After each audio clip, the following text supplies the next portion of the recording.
Eu preciso falar para você. No vídeo anterior, eu disse que iria falar com vocês sobre a Bíblia Sagrada. A Bíblia tem sido perseguida, discretamente perseguida. A Bíblia tem sido combatida. É que pessoas lá que pensam que a Bíblia não é a palavra de Deus. Outros entendem até que é a palavra de Deus, mas que querem renovar, querem que ela diga o que a sociedade quer que ela diga. Isso tem preocupado os cristãos. A mim tem preocupado muito quando eu ouço pessoas dizendo: a Bíblia precisa ser reformada, a Bíblia precisa ser atualizada. Não, a Bíblia é a Bíblia, é a palavra de Deus. Ouça quem quiser, doa a quem doer. A palavra de Deus. As pessoas vão ao campo de futebol e as expressões que usam no campo de futebol não são mudadas porque o povo não entende uma linguagem baseada na língua inglesa. Diga-se de passagem, o próprio nome futebol já diz tudo. E ninguém se preocupa com isso. É pênalti, é escanteio. Né? Enfim, ninguém se preocupa com essa linguagem para mudar, para o povo entender. O povo entende, o povo é inteligente. No hospital, é sutura, é bisturi, e por aí vai. Ninguém muda os nomes técnicos por causa do povo que é pobre. Mas nem no SUS. Nos fóruns, nas delegacias, tudo. Todos os termos ali.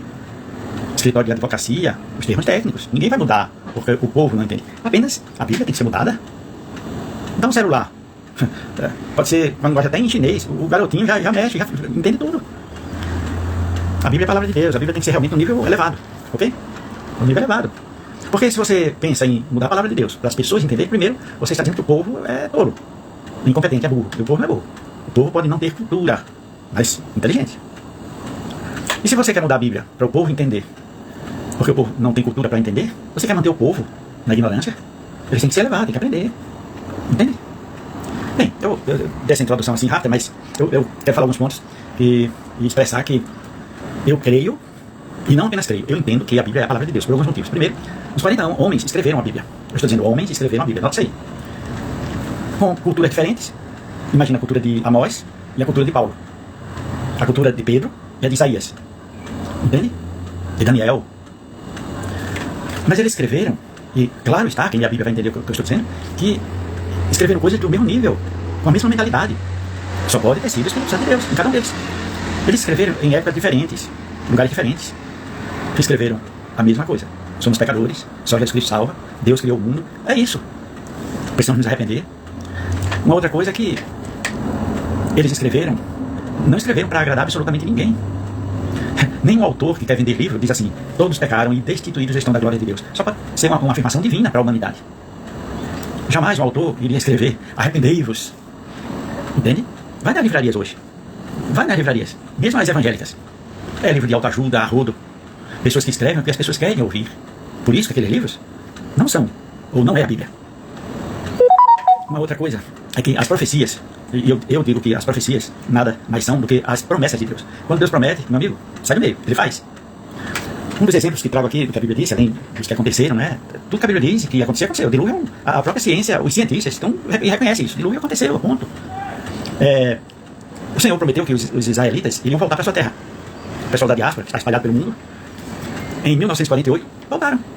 A Bíblia já havia sido fechada, o cânon fechado, definido, e posteriormente, em 1948, após a Segunda Guerra Mundial, não é que uma nação foi feita num dia só e os judeus estão lá?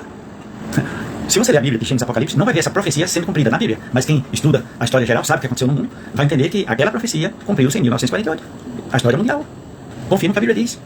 É tão verdadeira que não se preocupa com esses detalhes, né? Não, diz, é verdade, acabou. Embora tenha fechado o cano, os judeus estão lá. A nação foi formada. Livro santo, livro verdadeiro. Verdade, palavra de Deus. Uma outra coisa é que quem tem contato com esse livro, quem lê esse livro para valer e abre o coração para as palavras, é o único livro que muda a vida. Muda a vida da pessoa. Eu quero ser rápido aqui. Numa cidadezinha do interior, houve uma disputa lá entre os crentes e o ateu. O ateu advogado, e ele sobe no coreto e fala que Deus não existe, e gasta todos os argumentos e pensamentos provando que Deus não existe, para aquela cidadezinha pequena. As pessoas se amontoavam ali para ver o doutor ateu discussando que Deus não existe. Quando ele fala tudo que ele tem que falar, aí sobe o pastor da cidade, o pastor simples, em relação ao doutor inculto. Mas o pastor começa a chamar os irmãos da igreja. Irmã Sofia, se tiver alguma Sofia aí, olha. Irmão Bernardino, e os crentes subindo ali ao coreto. E todo mundo sabia quem era o Bernardino, todo mundo sabia quem era a Sofia. Ele disse: olha, eles viviam assim, mas agora servem a Deus. O Bernardino era um pinguço da cidade. Agora restabelecido a família, o emprego, servindo a Deus, sóbrio. E muitas pessoas aceitaram a vida. A Bíblia é a palavra de Deus, muda a vida. Por fim, as pessoas dizem assim: a Bíblia foi escrita pelos homens. Lembram do que eu falei antes? Sim, foi escrita pelos homens. E a Bíblia mesmo afirma isso. Homens escreveram a Bíblia. Mas nenhum homem sentou-se para escrever a Bíblia. Quando eles estavam escrevendo, eles não tinham consciência que estavam escrevendo a Bíblia. Nem Pedro, nem Paulo, nem Isaías, nem Jeremias, nem Amós, Miqueias, ninguém. Entende isso? A Bíblia foi escrita por homens, mas nenhum homem sentou-se para escrever a Bíblia. É de Deus.